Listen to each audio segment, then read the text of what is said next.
Bonjour à tous et bienvenue dans ce premier webinar de Likebot. Alors l'objectif de ces webinars, il est simple, c'est de faire en sorte de vous présenter un sujet précis dans un temps réduit, 15 minutes maximum. Vous laissez 5 minutes pour échanger, nous poser des questions et puis éventuellement prolonger la discussion si nécessaire. Alors on va pas trop traîner, on va débuter tout de suite ce premier webinar avec le premier sujet. Il s'agit aujourd'hui de voir comment l'intelligence artificielle a rendu mon chatbot bête. Alors, nous allons voir dans ce webinar 3 cas concrets, des cas réels qui existent vraiment. Ce sont des vrais chatbots. Alors, on les a anonymisés, mais peut-être que vous allez en reconnaître certains. Et nous allons voir pour chaque cas dans quelle mesure l'intelligence artificielle qu'il y a derrière le bot l'a rendu bête et surtout comment éviter ce problème. On va commencer tout de suite avec un premier exemple qui est un chatbot d'un assureur. Lorsqu'on arrive sur le bot de l'assureur, celui-ci nous demande en fait quelle est notre question. Je cherche simplement une question autour des prix, autour d'une assurance habitation.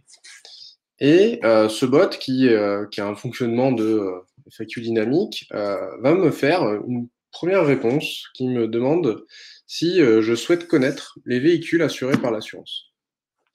C'est un petit peu étrange puisque j'ai parlé d'assurance habitation, mais on va voir comment ça se passe si je réponds honnêtement et si je dis que non, c'est pas ça qui m'intéresse. À ce moment-là, le bot, toujours dans sa démarche de FAQ dynamique, va me faire une deuxième proposition qui ici est de me demander si je souhaite savoir si ma mutuelle, l'assurance, prend en charge les frais d'ostéopathe. Alors, on est d'accord, c'est un peu étrange comme exemple et comme conversation. Le constat finalement aujourd'hui, c'est que sur un fonctionnement de ce type-là, l'intelligence artificielle qui est derrière, c'est de faire un calcul de distance entre le champ sémantique de ma question et le champ sémantique des questions que le bot connaît. Et en fait, on se rend compte ici que soit le modèle n'a pas été entraîné de manière assez fine, ou finalement l'approche de calcul de distance n'est pas la bonne. Et à ce moment-là, il faut avoir un vrai modèle de détection d'intention, mais qui en général nécessite d'avoir beaucoup de données pour être entraîné. La deuxième solution, ce serait d'ajouter du contexte via des étapes conversationnelles. Et là, c'est pas une problématique d'intelligence artificielle, c'est vraiment juste une problématique de UX conversationnel.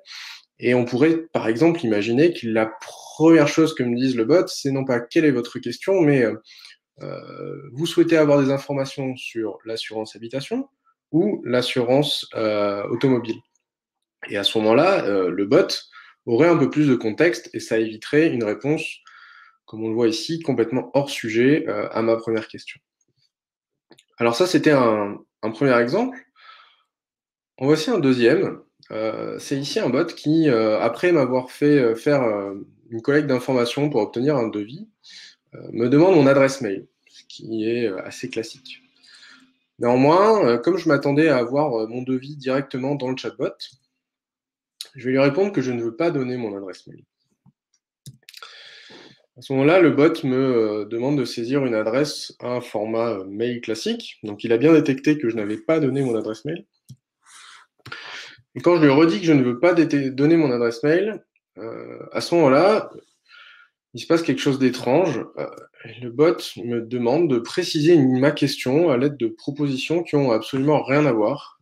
J'étais en train de faire un devis, hein, et d'un seul coup, on me demande de préciser si je veux récupérer mon contrat ou ce genre de choses. Alors, ici, on est confronté à un cas qui est que il n'y a pas, comme je ne donne pas mon adresse mail, l'entité mail n'est pas détectée finalement dans ma réponse. Mais le bot se contente en fait de cette absence de réponse et de cette absence d'entité pour me demander de saisir mon adresse mail au lieu de comprendre finalement l'intention qu'il y a derrière ma réponse et qui était que je ne voulais pas donner mon adresse mail. Alors là, ici, il y a plusieurs solutions. Une approche qui est d'entraîner finalement un modèle d'intelligence artificielle, un modèle NLP qui comprendrait les refus et qui serait donc en mesure de détecter que quand je dis que je ne veux pas donner mon adresse mail, je suis bien en train de dire que je ne veux pas la donner et c'est pas simplement une erreur de format. Et l'autre possibilité, l'autre approche, ce serait finalement déjà d'un point de vue conversation, anticiper les réponses possibles, même sans aller jusqu'à entraîner un modèle d'intelligence artificielle, mais de se dire finalement, quand je pose une question du type pouvez-vous me donner votre adresse mail, ben, il y a quand même une chance non nulle que l'utilisateur me dise non, tout simplement. Et donc, en ayant une approche qui travaillerait finalement sur le champ des possibles de toutes les réponses, eh bien, on aurait pu, sur ce bot, assez facilement anticiper ma réponse négative. Troisième exemple, exemple réel, hein, je vous le rappelle, c'est ici un bot qui avait besoin de connaître mon âge. Et moi, comme je suis quelqu'un d'un peu timide malgré tout, je ne souhaitais pas lui donner mon adresse mail. Pardon, mon âge. Et à cette réponse, finalement, nous sommes toutes anticipées. Cette fois-ci, on a bien une réponse adaptée. On me dit de ne pas être timide et on cherche à me mettre en confiance, ce qui pourrait être dans une conversation normale, finalement, quelque chose qui est tout à fait possible. Mais comme je suis, par contre, à la fois timide mais à la fois têtu, je ne suis pas décidé, toujours pas, à donner mon adresse mail. Et là, ce qui va se passer, c'est qu'en fait, sur ce chatbot, je ne vais jamais réussir à me sortir de cette situation. Et le bot, finalement, va rester bloqué indéfiniment dans cet état-là et me répéter inlassablement, en boucle, cette réponse. Alors, le constat évident ici, c'est que ça boucle et finalement, j'ai pas trop le choix, quoi. C'est-à-dire que si je veux réellement poursuivre mon expérience, je vais être obligé de donner mon âge ou de donner un chiffre qui sera sûrement faux, mais de fournir cette réponse. Alors là, les solutions, elles sont assez claires. La première, et qui est liée à celle de l'exemple précédent, c'est d'offrir une porte de sortie. Là aussi, on a une question qui est fermée, qui est puis-je vous demander votre âge? Ça correspond à pouvez-vous me donner votre adresse mail? La personne peut dire oui et fournir l'information, mais elle peut aussi très bien dire non. Et donc, ça aurait été quand même un cas intéressant d'avoir prévu la situation où je puisse dire non plusieurs fois. Et c'est là où l'intelligence artificielle, entre guillemets, ou en tout cas un petit algorithme, aurait pu prévoir de détecter ce comportement de boucle et fournir une solution. C'est-à-dire que lorsque par 3 fois le bot est amené à répondre la même chose, c'est quand même plutôt intéressant de pouvoir arrêter cette boucle et soit de repasser la main à un humain, soit tout simplement de bloquer le bot. Et ça, c'est vraiment un point clé parce que sinon, on se retrouve, on le voit, avec une conversation qui n'a rien du tout d'intelligent. Alors, on le voit sur ces 3 exemples concrets, on va avoir en général 2 points potentiellement à améliorer. Le premier cas et le premier point, c'est lorsqu'on va se retrouver confronté à des modèles de NLP, donc de traitement du langage naturel, qui sont défaillants. À ce moment-là, on peut avoir une approche sur des jeux de données qui vont être dits faibles, c'est-à-dire en général qui vont être soit avec peu de données, soit avec des données qui sont mal annotées. Ça va être d'abord d'avoir une approche non supervisée sur l'approche de machine learning pour qu'un algorithme finalement nous dise à l'avance les risques de confusion possibles entre plusieurs phrases.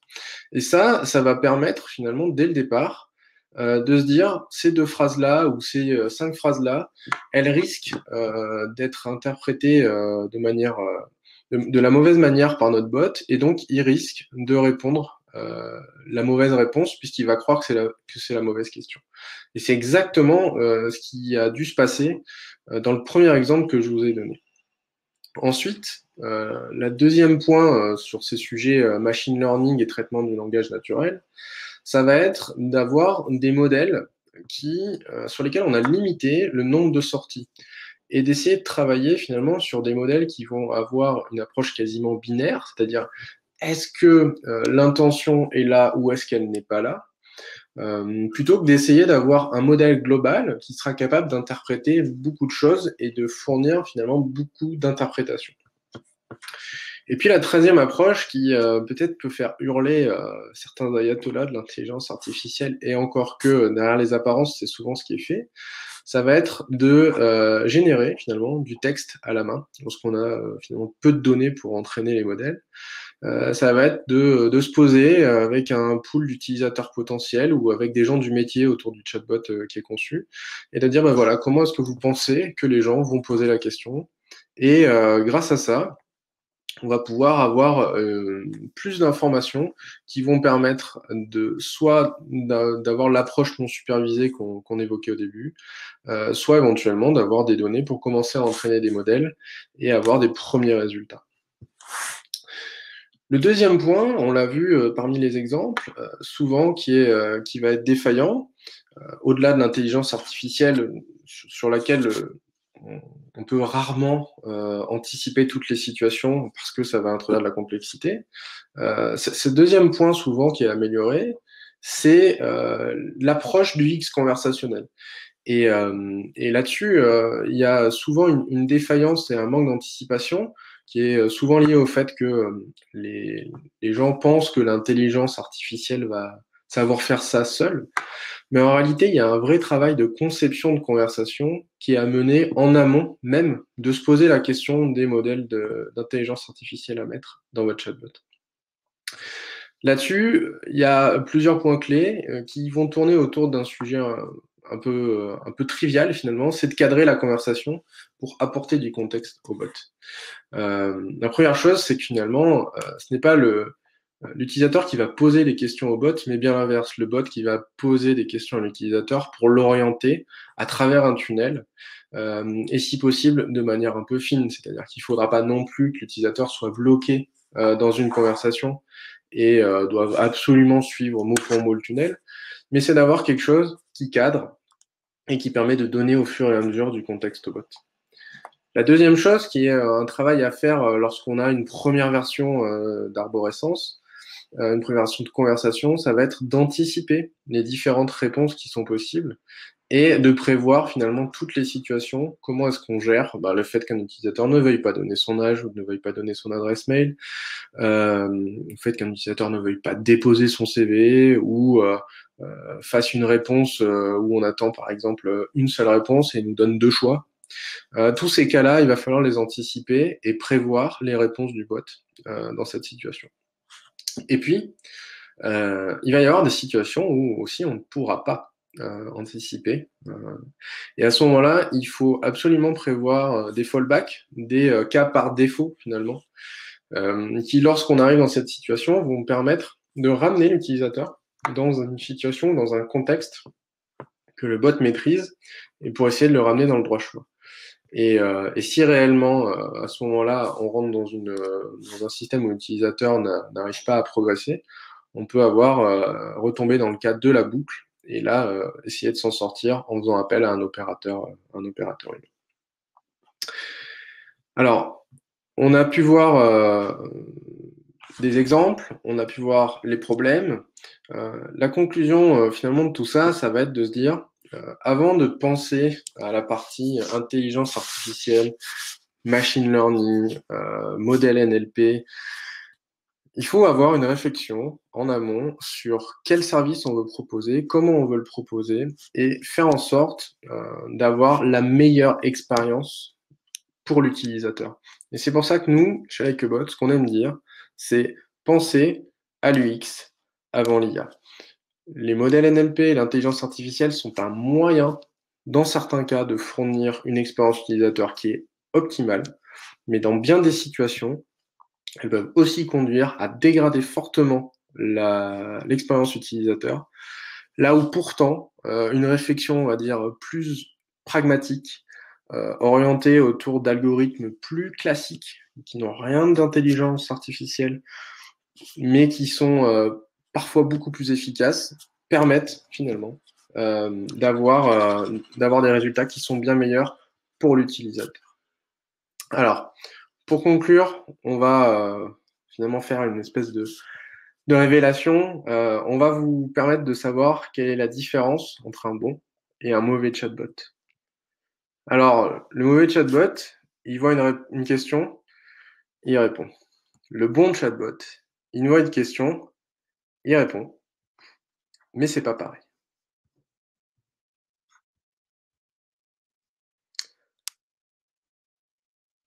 Voilà, alors cette première présentation et ce premier sujet autour des chatbots et de l'intelligence artificielle est terminé. Je vous laisse éventuellement un peu de temps pour me poser vos questions si vous en avez, soit dans l'interface de chat, soit sur l'onglet questions. Et s'il n'y a pas de questions immédiates, vous pourrez évidemment me contacter sur mon adresse mail qui vous sera fournie dans le mail de confirmation. Vous pouvez aussi évidemment aller visiter notre site internet likeabot.io, discuter avec Bob, qui est notre petit bot de démonstration. Voilà. Est-ce que certains d'entre vous ont des questions? N'hésitez pas à utiliser le chat.